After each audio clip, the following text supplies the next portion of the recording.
পোড়া? কয় আল্লাহ নাই। ছাগল কোথাকার? ইমাম আবু হানিফা রাহমাতুল্লাহ আলাইহির সাথে একবার একটা বহস হলো এক নাস্তিকের সাথে। কার সাথে? সময় ছিল ধরুন বেলা 11টা। উনি সেই মজলিস উপস্থিত হলেন বেলা 1:30। সমস্ত মানুষ অসন্তুষ্ট। নাস্তিক বলছে যে আপনার সাথে কিসের তর্ক করব? আপনার সাথে কোনো তর্কই করবো না, কোনো আলোচনাই করবো না। যে ব্যক্তির কাছে সময়ের গুরুত্ব নাই, এত বড় প্রোগ্রামের গুরুত্ব নাই, সময়ের মূল্য নাই, তার সাথে বহস কিসের? তিনি খুব শান্তভাবে জবাব দিলেন, ইমামে আযম আবু হানিফা রাহিমাহুল্লাহ জান্নাতুল ফেরদাউসে আল্লাহ তাকে স্থান করে দিন। তিনি বললেন, আমারও তো কিছু জবাব থাকতে পারে, তুমি একতরফা অভিযোগ করছো আমার প্রতি। দেখো, আমি আসতে গিয়ে এই বিতর্ক স্থলে, এই অনুষ্ঠানে আসতে গিয়ে প্রতিমধ্যে দেখলাম এক নদী। এখন আমি আসি কেমনে, কত দেখি, পার হবো কিসে? আমি খুব ভাবনায় পড়ে গেলাম। হঠাৎ দেখলাম কই থেকে একটা বিচি এসে পড়লো আমার পায়ের কাছে। অমনি বিচিটা অঙ্কুরিত হয়ে দুটি পাতা গজিয়ে দেখি না দেখ বিশাল মহিরুহে বড় এক গাছে পরিণত হয়ে গেল। আমি শুধু তাকাই তাকাই দেখি, হইল কি? একটু পরে কোত্থেকে একটা করাত এলো, গোড়াটা কেটে দিল, দড়ম করে গাছটা পড়ে গেল। অমনি চিরে চিরে তক্তা হয়ে গেল। কোত্থেকে এক হাতুড়ি এলো, ঠাস ঠাস করে লোহা মারলো, পট করে নৌকা হয়ে গেল। সেটা পড়ে গেল নদীতে। দেখছেন, সুবহানাল্লাহ কই ফেলেছেন? আরে কি আর সুবহানাল্লাহ কর, আগে তো শুনবেন। পড়ে গেল নৌকা পানিতে। আমি মোটেই বিলম্ব না করে উঠে বসলাম নৌকায়। কোনো মাঝি নেই, কিছু নেই, নৌকা পাড়ি দিয়ে পার নামায় দিল। সেই যে আমার একটু আসতে দেরি হলো, নইলে দেরি হওয়ার কথা ছিল না। নাস্তিক কয়, সর্বনাশ, এই লোকের সাথে তো বহসের কোনো প্রশ্নই ওঠে না। এই লোকের মাথার সবগুলি স্ক্রু ঢিলা। একটা গাছ মুহূর্তের মধ্যে বীজ থেকে গাছ হয়ে গেল। কোত্থেকে এক তরবারি এলো, তার কোনো মিস্ত্রি নাই, গাছটা কেটে পড়ে গেল। কেমনে কেমনে তক্তা হয়ে গেল, কোত্থেকে হাতুড়ি এলো, ফটাফট লোহা লেগে নৌকা হয়ে গেল, বিনা মাঝিতে পাড়ি দিয়ে গেল। সর্বনাশ, আপনার সাথে আমার কোনো তর্ক নাই, আপনি তো বদ্ধ পাগল। বিনা মিস্ত্রিতে কোনোদিন গাছ কেটে তক্তা হয়? কোনোদিন সেই গাছ দিয়ে বিনা মিস্ত্রিতে নৌকা হয়? আমার বন্ধুগণ, ইমাম আযম ইমাম আবু হানিফা রাহিমাহুল্লাহ তিনি বললেন, শোনো নাস্তিক, তোমার সাথে কোনো কিতাব দিয়ে বহস করতে চাই না। আমি বদ্ধ পাগল না, তুমি বদ্ধ পাগল, সেটাই প্রমাণ হবে। তুমি নিজেই বললে বিনা মিস্ত্রিতে একটা গাছ কাটতে পারে না, বিনা মিস্ত্রিতে গাছ চিরে চিরে তক্তা হতে পারে না, বিনা মিস্ত্রিতে তক্তাগুলি জোড়া লেগে নৌকা হতে পারে না, বিনা মাঝিতে নৌকাটা পাড়ি দিতে পারে না। একটা ছোট্ট নৌকা যদি, একটা ছোট্ট গাছ মিস্ত্রি ছাড়া যদি তক্তা না হতে পারে, মিস্ত্রি ছাড়া যদি ছোট্ট একটি নৌকা না হতে পারে, মাঝি ছাড়া যদি পাড়ি না দিতে পারে, এই বিশাল আকাশ বিনা মিস্ত্রিতে হলো, এই মানুষগুলি বিনা মিস্ত্রিতে হয়েছে কেমন করে তুমি বুঝলে? নাস্তিক সঙ্গে সঙ্গে ইমাম আযমের পায়ের উপরে পড়ে গেল আর বলল, আল্লাহু আকবার। আমি বুঝতে পেরেছি জীবনের ভুল ধরা পড়ে গেছে, আর কোনো তর্ক করতে চাই না, আমি মুসলমান হয়ে গেলাম। লা ইলাহা ইল্লাল্লাহু মুহাম্মাদুর রাসূলুল্লাহ।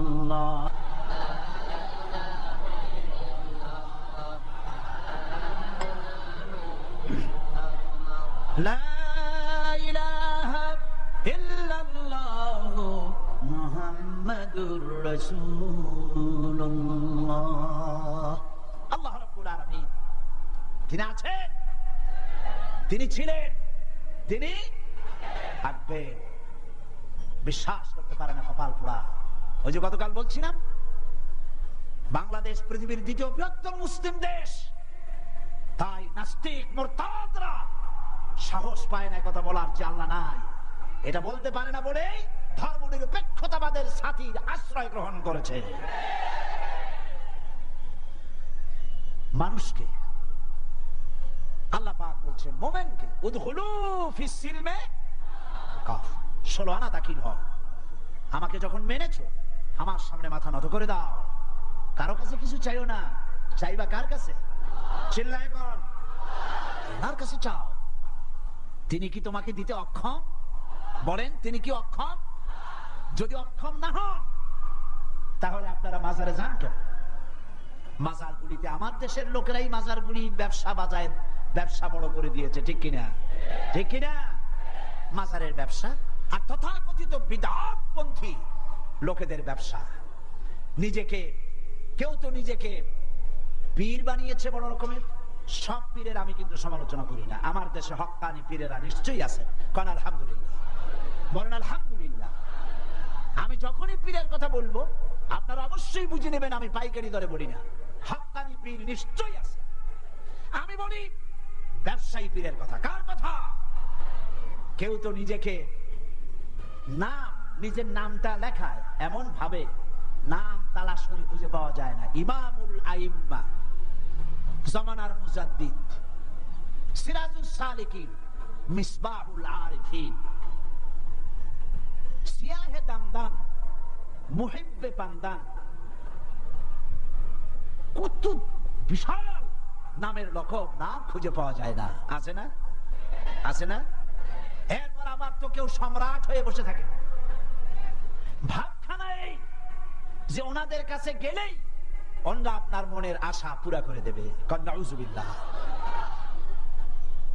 আপনারা ছেলে দেবে, মেয়ে দেবে, পত্রিকা আসে অমুকের দোয়ায় 40 বছর পর ছেলে পাইছি।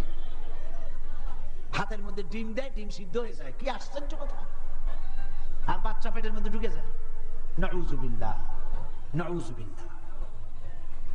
এই যারা করছে এ সম্পর্কে শায়ের খুব সুন্দর করে বলেছেন, ये हाल तेरा जाल है, मकसूद तेरा माल है, ये हाल तेरा जाल है, मकसूद तेरा माल है, क्या जब तेरा चाल है, लाखों को अंधा कर दिया।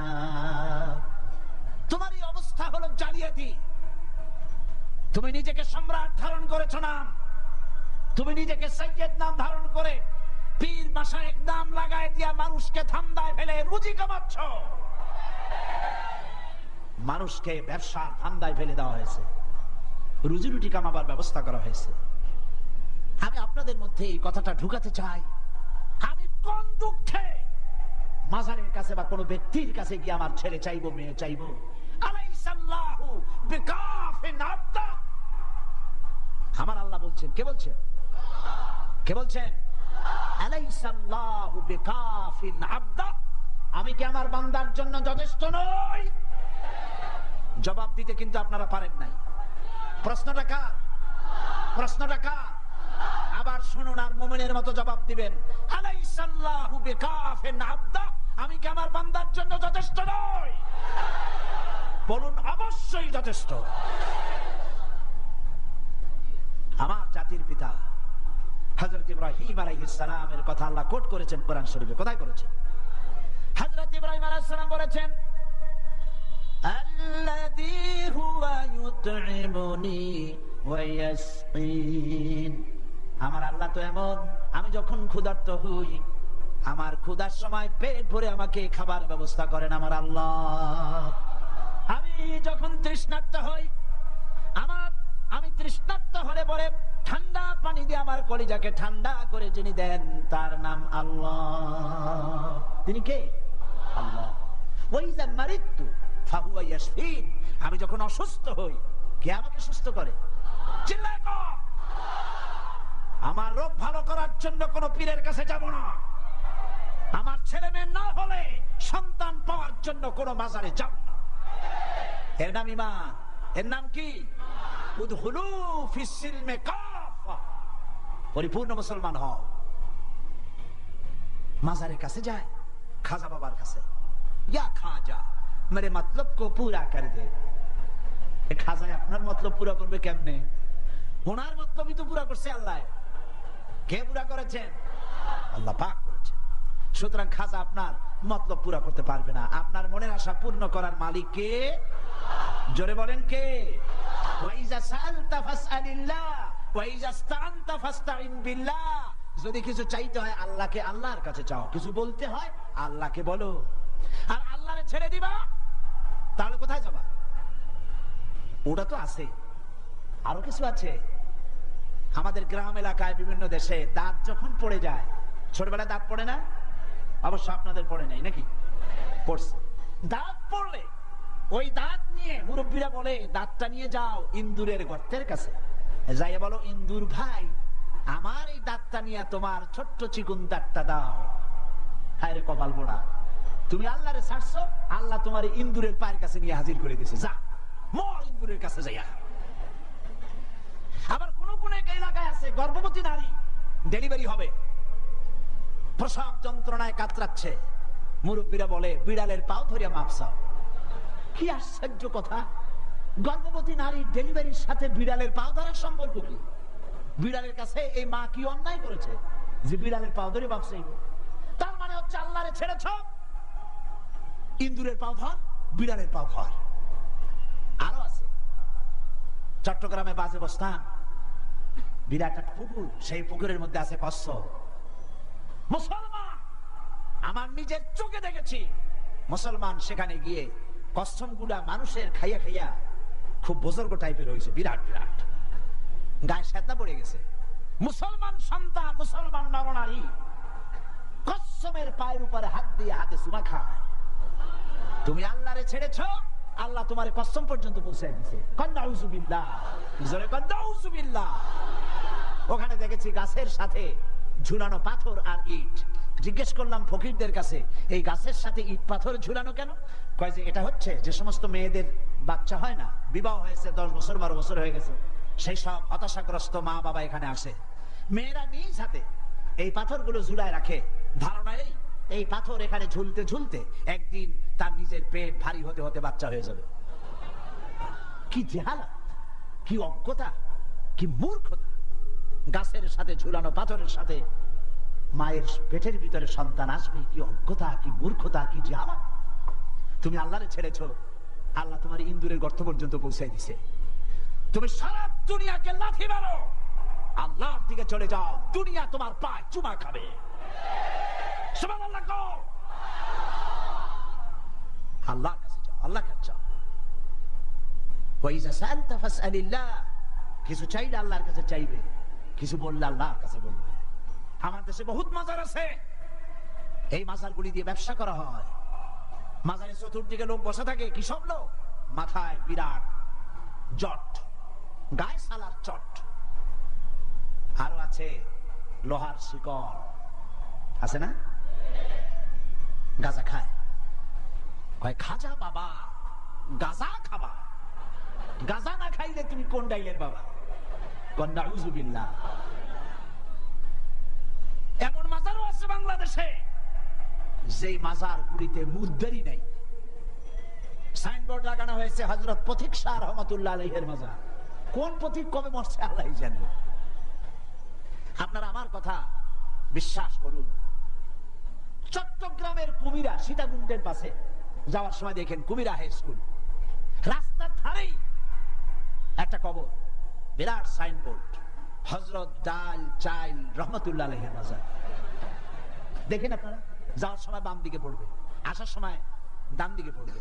আমি সেখানে মাহফিল করছিলাম, বললাম আপনারা খালি ডাইলি চালের খিচুড়ি খান, এবার আরেকটা মাজার বানায়া সেখানে সাইনবোর্ড লাগান হযরত মাছ তরকারি গোশত রহমাতুল্লাহ আলাইহির মাজার, তাহলে কিছুটা রুচির পরিবর্তন হইব।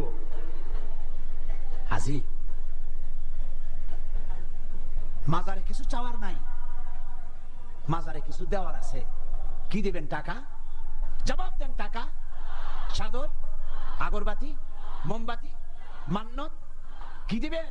দোয়া। দোয়া কি দিবেন? দোয়া। সেই দোয়া থেকে আমার দেশ বঞ্চিত। পার্লামেন্টের মতো জায়গায় দোয়া করার জন্য বোবা সংস্কৃতি অনুসরণ করা হয়। 1 মিনিট পার্লামেন্টের সমস্ত সম্মানিত সদস্য 1 মিনিট বোবা সংস্কৃতি পালন করে, কোনো কথা নাই, চুপচাপ দাঁড়ায় থাকে। এই সংস্কৃতি আমার নয়, এই সংস্কৃতি হিন্দুর, এই সংস্কৃতি কাফেরের, এই সংস্কৃতি মুশরিকের। আমার সংস্কৃতি দোয়া করা। আমার সংস্কৃতি কি? দোয়া। খবরে যাবেন দোয়া করার জন্য। কিসের জন্য যাবেন? কিছু পাইতে যাবেন না। বিশ্বাস করুন আল্লাহর কসম, যিনি কবরে শুয়ে আছেন উনি আপনার কোন মনের আশা পূরণ করতে পারবেন না। এখান থেকে টাকা খরচ করে লোকেরা আজমির যায় না, বাগদাদ যায় না। আমার রাসূল কি বলেছেন?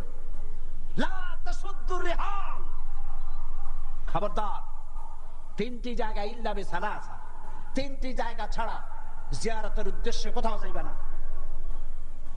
তিনটি জায়গা। কয়টি জায়গা? মুখস্থ করুন। মসজিদুল হারাম মক্কা আল মুকাররমা, মসজিদুল আকসা জেরুজালেম, মসজিদুন নববী শরীফ মদিনা আল মুনাওয়ারা। কয়টা জায়গা হলো? আমার রাসূল বলেছেন এই তিনটা জায়গায় পয়সা খরচ করে যাইও জিয়ারত করার জন্য। আজকে জিয়ারত করার জন্য আপনি গেলেন আজমির, বাগদাদ, টাকা খরচ করে। সেখানে কি আপনি কি বললেন? খাজা বাবা আমার দোকানে ব্যবসা খুব কম, আমার যাতে ব্যবসা হয়, আমার ছেলে নাই মেয়ে নাই। আপনি বলতেছেন বাংলায়, কিসে বলতেছেন? খাজা মঈনুদ্দিন চিশতি রহমাতুল্লাহ আলাইহি আল্লাহর মাহবুব বান্দা, ঠিক কিনা?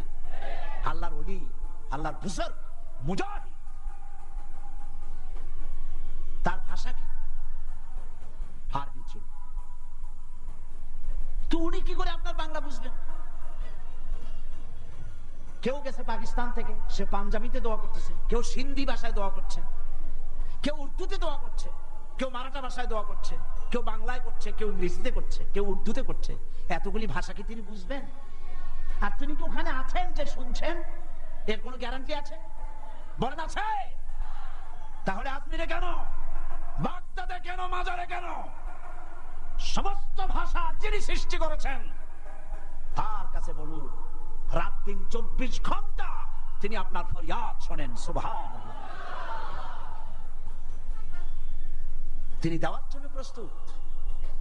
শায়ের বলেছেন, হর হমেশা দেনে কো তৈয়ার হ্যায়, হর হমেশা দেনে কো তৈয়ার হ্যায়, जो न मांगे उससे वो बेजार है। সব সময়ের জন্য দিতে প্রস্তুত কে? কে? যে চায় না আল্লাহ তার উপরে নারাজ হয়ে যান। চাইবেন কার কাছে? আল্লাহর কাছে। তবে মনে রাখবেন, চাইলেই শিরক হয় না। আপনি যদি আপনার বন্ধুর কাছে 50,000 টাকা ধার চান, এটা অবশ্যই শিরক না। শিরক কি? শিরক হলো অদৃশ্যের কাছে কিছু পাবার আশায় কিছু চাওয়া। এটার নাম আল্লাহ ছাড়া অন্যের কাছে চাওয়া। এটার নাম কি বলেন সবাই? শিরক। এই জন্য মাজারে চাদর দেওয়া যাবে না, আগরবাতি দেওয়া যাবে না, মোমবাতি দেওয়া যাবে না, গোলাপ পানি দেওয়া যাবে না, মান্নত করা যাবে না। মান্নত হবে কেবলমাত্র কার নামে? কার নামে? আর সে মান্নত পাবে কারা? মসজিদ নয়, মাদ্রাসা নয়। মান্নত পাবে গরিবরা, মান্নত পাবে এতিমখানা, মান্নত পাবে যে মাদ্রাসা লিল্লা বোর্ডিং আছে তারা। কথা বুঝে আসছে? কথা বুঝে আসছে? কবরে চাদর দেওয়াই যদি জায়েজ হতো, তাহলে রাসূলুল্লাহর কবরে এই রকমের সুতা দিয়া বুনানো চাদর দেওয়া হতো না। উম্মতেরা নিজের বুক ফেলে কলিজা বার করে রাসূলুল্লাহর কবরে চাদর পরাই দিত। সুতরাং আজ শপথ নিতে হবে, উদখুলু ফিস সিলমি কাফা, উদখুলু ফিস সিলমি কাফা। 16 আনা পরিপূর্ণরূপ ইসলামের মধ্যে দাখিল হতে হবে। আর জীবনে কোনো মাজারে টাকা দিব না, পয়সা দিব না, মানত করব না, চাদর দিব না, আগরবাতি দিব না, মোমবাতি দিব না, মান্নত করব না, কবরওয়ালার কাছে কিছু চাইব না। রাজি আছেন? কারা কারা রাজি? দুহাত উঁচু করে দেখা, দুহাত উঁচু করে রাখুন, আল্লাহ দেখুক। স্লোগানের দরকার নাই, দুটি হাত উঁচু করে দেখান আল্লাহরে। হায় আল্লাহ, শিরক এবং বিদআতের বিরুদ্ধে ঐতিহাসিক পল্টনের এই হাতগুলিকে তুমি কবুল করে নাও। জনে বলেন আমিন। হাত নামান। সন্তান নাই, দাঁড়ান কেন? সন্তান নাই, সন্তান দেওয়ার মালিক কে? চিল্লায় কোন কে? হযরতে জাকারিয়া আলাইহিস সালাম আল্লাহ রাব্বুল আলামিনের কাছে সন্তানের দাবি করলেন, বললেন রব্বুল আলামিন আমাকে একটি সন্তান দান করো। নামাজের ভিতরে ওহী নাজিল হয়ে গেল, নামাজের ভিতরে ওহী এসে গেল। হযরতে জিবরাইল আলাইহিস সালাম শুনিয়ে দিলেন, হে জাকারিয়া, আল্লাহ পাক তোমাকে একটি সন্তানের, পুত্র সন্তানের সুসংবাদ দিচ্ছেন। সন্তান তার মায়ের পেটে আসার আগেই রব্বুল আলামিন তার নাম নিজেই রেখে দিয়েছেন ইয়াহইয়া। কে নাম রাখলেন? হযরতে জাকারিয়া বলেন, আয় আল্লাহ, এটা কিভাবে সম্ভব? আমি তো বুড়ো মানুষ, আমার গায়ে শক্তি নাই, আমি বৃদ্ধ মানুষ, আর আমার স্ত্রী বন্ধা, সন্তান কিভাবে আসবে, কেমনে হবে? আল্লাহ পাক একটি জবাব দিয়া দিলেন, কাযালিক, এইভাবেই হবে, যেমন আমি ইচ্ছে করি। সুবহানাল্লাহ। যেমন আমি ইচ্ছে করি সেভাবেই হবে। আল্লাহ যদি ইচ্ছে করেন মানুষ বানাবার জন্য মা দরকার নাই, সন্তান মা দরকার নাই, বাপও প্রয়োজন নাই, আল্লাহ বানাইতে পারেন কিনা? কারে বানাইছেন? আদম আলাইহিস সালাম। আল্লাহ যদি ইচ্ছে করেন শুধু মা দিয়ে বাচ্চা বের করবেন, বাপেরও দরকার হবে না, পারবেন কিনা? কারে বানালেন? হযরত ঈসা আলাইহিস সালামকে বানালেন। আমার বন্ধুগণ, আল্লাহ রাব্বুল আলামিন এইভাবে করে, তার প্রচন্ড ক্ষমতার মালিক তিনি, সব তিনি করতে পারেন। ফাআলুল লিমা ইউরিদ, যা খুশি তাই করতে পারে। উদখুলু ফিস সিলমি কাফা, পরিপূর্ণরূপে ইসলামের মধ্যে দাখিল হয়ে যাও। যা চাইবেন এখন থেকে কার কাছে চাইবেন? মনে থাকবে, সাওয়ার জায়গা নামাজের ভেতরে। আমরা নামাজে খালি সিজদা দিয়ে উঠে আসি। রাসূলুল্লাহ কত দোয়া করেছেন সিজদার মধ্যে। আল্লাহর নবী বলেছেন, মানুষ যখন সিজদায় চলে যায় তখন আল্লাহর বান্দার ভিতরে কোনো পার্টিশন থাকে না, একদম নিকটে চলে যায়, আল্লাহর কাছে চাও। শিরক আপনার জীবনের সমস্ত আমলগুলি বরবাদ করে দেবে। শিরক আমলগুলি কি কি করবে বলেন? কি রকম বরবাদ করবে? মনে করেন একটা বিল্ডিং, 100 কোটি টাকা খরচ করে একটা বিল্ডিং তৈরি করা হয়েছে, বিশাল বিল্ডিং, 5 বছর সময় লেগেছে, 100 কোটি টাকা খরচ হয়েছে। এই বিল্ডিংটা চুরমার করে দেওয়ার জন্য কত টাকা লাগবে? একটা ডিনামাইট অথবা একটা বোম কিনতে হবে। দাম কত আমি জানি না, সেনাবাহিনীর লোকেরা ভালো জানবে। ধরে নিলাম আন্দাজে 20-50 টাকা, 50,000ই হোক কি 1 লাখ টাকাই হোক, আন্দাজে একটা ধরে নিলাম যে 1 লাখ টাকা দাম। 1 লাখ টাকা দামের একটি ডিনামাইট ওই 100 কোটি টাকা খরচ করা বিল্ডিং এর কাছে রেখে দূর থেকে রিমোট কন্ট্রোল অন করে দেন, ধ্বংস হইতে কতক্ষণ লাগবে? কয়েক সেকেন্ডের ভিতরে। 5 বছর ধরে প্রচেষ্টা করা নির্মিত এই বিশাল বিল্ডিং ধূলিকণায় পরিণত হয়ে যাবে কয়েক সেকেন্ডের মধ্যে। ঠিক কিনা? ঠিক কিনা? ঠিক। এবার দেখুন, আল্লাহ রাব্বুল আলামিন বলছেন, শিরক হচ্ছে এমন যা তোমার আমলগুলিকে ধূলিকণায় পরিণত করে দেবে। আল্লাহ পাক বলেন, ওয়াকাদিমনা ইলা মা আমিলু মিন আমালিন ফাজআলনাহু হাবাআন মানসুরা। আমি মানুষের আমলনামার দিকে যখন মনোযোগী হব, আমলনামাগুলি যখন আমার সামনে আসবে, যখন কারো আমলনামার ভিতরে শিরক মিশ্রিত আমলনামা দেখব, ফাজআলনাহু হাবাআন মানসুরা, সমস্ত আমলগুলিকে আমি ধূলিকণায় পরিণত করে দেব। কোনো দাম নাই, সব আমল বরবাদ হয়ে যাবে শিরক করার কারণে। কি করার কারণে? শিরক মুক্ত জীবন যাপন করতে হবে। বন্ধুগণ, আমরা কি আল্লাহর সাথে দেখা করতে চাই? বলে, আল্লাহর সাথে কি দেখা করতে চাই?